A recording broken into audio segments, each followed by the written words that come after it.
Hey, this is C&D channel. I'm Chris. This is MMA for you. I'm going to be doing my UFC on FuelTV 4 predictions, it's going to happen on July 11th, so this Wednesday. Or the event's going to happen on July 11th. Headlined by Mark Munoz versus Chris Weidman. Kind of funny because, you know, we just had UFC 148 happen, and Anderson just beat Sun in second round TKO.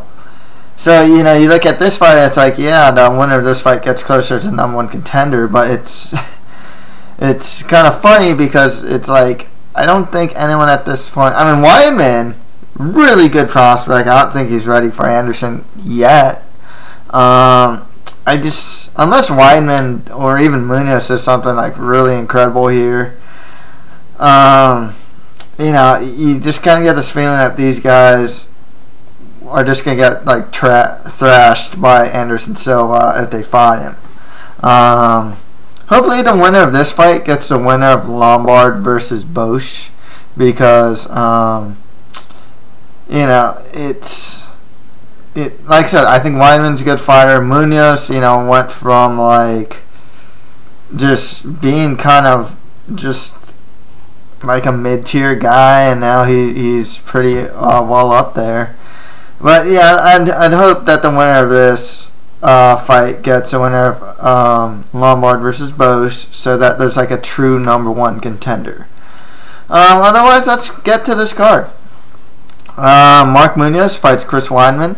I have Weidman winning this. I feel that his wrestling's awesome. I still remember when he fought like Tom Lawler. Just how easy it was to take him down. I mean, he made it look so easy. He's a really strong guy. His top control and his Brazilian Jiu-Jitsu is really good. I mean, this guy was unafraid to utilize offensive Brazilian Jiu-Jitsu against Damian Maia. He's competed in Abu Dhabi, if I'm not mistaken. I think he lost to Andre Galvao, but he did really well against him. If I'm not mistaken, it's Abu Dhabi. His striking still needs some work, but you know, like I said, with Chris Weidman, I see this guy being a future middleweight champion. Munoz, I like the guy. He trains right here in Lake Forest, or right here in South Orange County in Lake Forest. I don't live in Lake Forest, but he does have strong ground and pound. The problem is his wrestling hasn't adapted well to MMA. He wants like the Yushin Okami fight, for example. It's like the guy's on his knees and he's trying to like force, you know, he grabs onto like Okami's leg and he's trying to force a takedown. And it's like, that's not, you know, world-class offensive wrestling in a way if you're just like on your knees trying to force this takedown that just isn't going to happen. Defensive wrestling wise, I saw some really good defensive wrestling with him when he went up against Damian Maia. His sprawl was excellent. He's really heavy. But then, like, you also see against like Chris Lieben, he was getting trip takedowns. You know, Lieben was getting trip takedowns on Munoz. So it's, I mean, he does have strong takedown defense, but at times it's very surprising that he gets taken down. Like, you know, it's kind of telling that he got taken down by Chris Lieben. You know, Munoz's stand-up's improving, and he has a lot of power. His ground and pound is just deadly. You know. Something elite about Munoz, it's probably his ground and pound. I mean, he just has naturally heavy hands, and he hits really hard. He's good at getting back to his feet when he's taken down as well. That's the thing with Munoz. Like, when he got taken down by Lieben, I saw that. I remember when he fought Aaron Simpson, he was good at getting back to his feet as well. So, yeah, I like Munoz a lot, but you know, he's Filipino like me. But I see Chris Weidman beating him. So next fight after that, Joey Beltran fights James Huna. Interesting fight. It's Beltran, he's fighting at 205. The problem is he's fighting to Huna. Cool thing about this fight is, unless like Beltran starts utilizing his wrestling, Huna isn't going to be, or shouldn't on paper be afraid to brawl with Beltran. And that's where Beltran really thrives, is in the brawls. He has a good chin, even though he was knocked out by LeVar Johnson, but LeVar Johnson's huge and hits like a Mack truck. Beltran is always going to push forward. He's very aggressive, and he's relatively tough to finish. With Huna, though, he also has a lot of power. He's on a good 2-fight winning streak. He's actually a prospect that's kind of falling under the radar at light heavyweight. His ground game still needs some work, as he has 4 losses by submission. But his stand-up skills are sharp. He also just hits really hard. I think Huna's going to find Beltran's chin, possibly even finish him. It's tough to say because Beltran's just such a resilient guy. So it's tough to say if Huna's going to get the finish or not. But I can see him getting like a TKO or even a KO finish on Joey Beltran. Okay, next fight after that, Kenny Robertson fights Aaron Simpson. I got Aaron Simpson winning this one. It is his first cut to 170, but he does have very strong, he does have strong wrestling and good takedown defense, and he's just a really powerful guy. The thing that's concerning really is going to be how this weight cut's going to affect him. He's shown some cardio issues in the past. Whether it's against like Tom Lawler, that was really telling. Who else? Weidman. I guess he didn't show too many cardio issues there, but he seems to kind of fade around the 3rd round, sometimes. With Robertson, I think this is his first fight back into the UFC, and he only has 1 loss. He won his last fight by spinning back fist. So Robertson's a good fighter, but I think that Aaron Simpson, especially if he utilizes his wrestling, his stand-up's improving too. We saw it against Eric Schaefer. Against Eric Schaefer, Aaron Simpson was like really finding a home for his right hand. I think he's right-handed. And even against his loss against Brazilian guy, he managed to drop him with an uppercut. So I like Aaron Simpson to win this one. Okay, next fight after that, Carlos Vemola fights Francis Carmont. I got Francis Carmont winning this one. He's on a 7-fight win streak, actually, and he does have good stand-up. I like his knees, especially.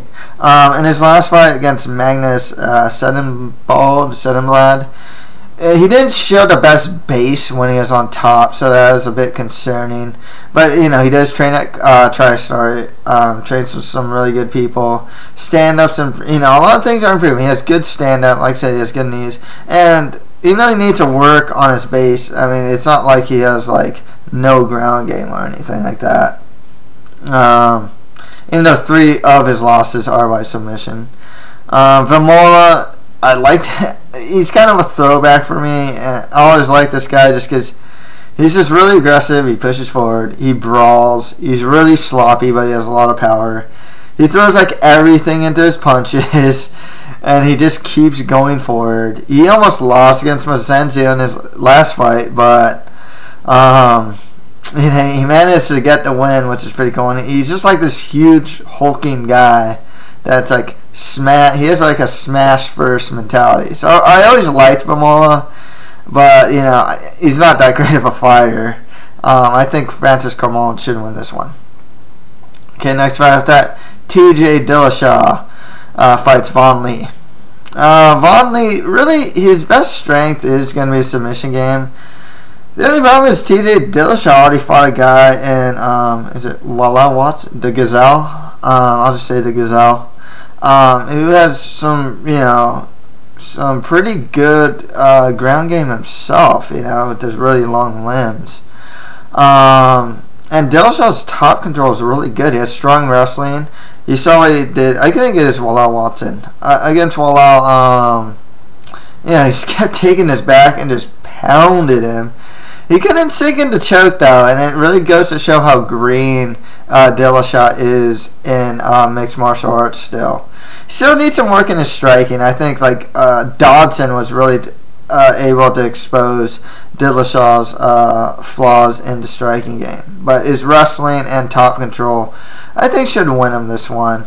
Vaughan Lee, he was actually a guy that was sent to to what looks like it looks like he was sent to lose to Kid Yamamoto. I just don't think they think too highly of Vaughan Lee, to be perfectly honest with you. Next, right after that, Rafael dos Anjos fights Anthony Njokuani. I like dos Anjos to win this one, especially if he gets a fight to the ground, which I'm pretty sure he'll be able to. And his Brazilian Jiu-Jitsu, he's a Brazilian Jiu-Jitsu black belt, and he showed it off a couple times. And Njokuani, I like the guy just because he's a kick, he's a really strong technical kickboxer, but he's really trying to make strides in his grappling game. He's trying. You can tell he's trying to work on his takedown defense. He's trying to get better at getting back to his feet when he's taken down. So I always liked that about him, and also, like I said, with his kickboxing, he uses really good use of range. You saw that against McDessie, especially when he's using kicks. McDessie just couldn't touch the guy. Dos Anjos, he does have improving Muay Thai. I like his leg kicks, but I don't think he's on the level of Njokuani. But I think his overall grappling, which has been Njokuani's weakness, should allow him to get the victory. So yeah, Dos Anjos should win that one. Count to the prelim card, which will be on Facebook. Bruce Leroy, Alex Caceres fights the Angel of Death, Damacio Page. Both of these guys are very interesting with grappling because their offensive grappling is actually pretty good. Caceres has really good triangle chokes from his back. He showed against was it Figueroa? I think that was his last fight. I'm not 100% sure. No, I don't think it's Figueroa or Rivera. No, I think it's Figueroa. That he was taking his back at will. Caceres was a guy that was coming from the Ultimate Fighter that I honestly didn't think much of, to be honest. But he beat Cole Escobedo, and he's had relatively good showings. The thing about these guys, though, most of their losses are by sub. Like I said, they're strong offensive grapplers, but their defensive grappling and overall submission defense isn't that good. Damacio Page, though, he hits pretty hard. I think he's better in the stand-up than Caceres. I have the Damacio Page win this one. He's fought an overall stronger level of competition, like Brad Pickett, Brian Bowles. Way more experience, 22 fights versus Alex Caceres' 11. Trains at a good camp with Jackson's, and Page is on a 3-fight losing streak, but he's always a gamer too. He's always in the fight. And I think, especially on the feet, I think that Page would probably. He's really strong too, so I think he can muscle him around for one thing. So yeah, I got Damacio Page beating Caceres here. Next fight after that, it's Chris Carriasso versus Josh Ferguson. Ferguson's he came from the Ultimate Fighter. This is Chris Carriasso's first fight at 125 at flyweight. I'm actually pretty high on Karlos. I remember he did really well against Michael McDonald, and I don't think he beat Takeya Miyazaki in his last fight, to be honest. But he had a good showing. You know, he has good kickboxing, some pretty good Brazilian Jiu-Jitsu. He's on a 2-fight winning streak. I've always been relatively high on Karlos, to be honest. I think he could do pretty well at 125. Ferguson, it's really interesting because his 8-4 record, all 8 wins are by sub. So he does have good Brazilian Jiu-Jitsu, but I think Chris Karlos is going to win this one. Okay, next fight after that, Andrew Craig fights Rafael Natal. So it's actually kind of tough for me to call because I was pretty high on Rafael Natal a while back, but I'm not so high on him as of late. I thought he's still a prospect per se. It's just he still has a lot of cardio. He still has cardio issues. His stand-up's good, and he does have really strong Brazilian Jiu-Jitsu. Actually, I think that's and overall grappling. I think that's what saved him in the Michael Cooper fight. He got dropped in the 3rd round, and I think it's grappling saved him. Andrew Craig, he's a prospect that just came off a win over Kyle Noak. 7-0 undefeated record. He does have good wrestling and some pretty good stand-up. He's still developing as a fighter, though. You know, he's not much of a finisher as of yet, for one. And I know on the ground, especially, Natal has good finishing ability, especially on the ground. So this one's really hard for me to call. I'm going to go with Andrew Craig, but he does have, you know, solid enough stand-up and some good wrestling. I've seen him go 5. Jeez, I forgot if he went 5. I think he went 5 rounds with Shambari. He's gonna more likely gonna have the better cardio. As Natal has shown some cardio issues in the past, I think that's gonna work against him too. This one's kind of tough for me to call though, but I have Andrew Craig winning that one. Okay, next fight after that, Dan Stitchin fights UFC newcomer Marcelo Guimarães. I don't know much about either of these guys except for Dan just getting head kicked by Wonderboy Stephen Thompson. From what little I've seen from Stitchin, he doesn't like the UFC caliber. I'm gonna go with Marcelo. This is kind of shot in the dark here though. But I'm gonna go with Marcelo Guimarães to win this one. From what I can tell, Dan Stitchin just doesn't look like a UFC caliber guy. Okay, and finally, Rafael Assunção fights Issei Tamura. Both of these guys are interesting in that they're trading wins and losses. So it's either like loss, win, or like win, loss. I like Assunção here. He's Brazilian Jiu-Jitsu black belt. He's fought some pretty high level of competition.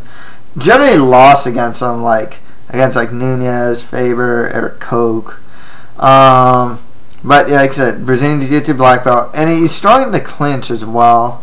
So yeah, I got Assunção winning this one. Okay, that's pretty much it for my prediction for UFC on FuelTV 4. If you have any comments, just leave them below. That's it for MMA for you. Thank you guys very much.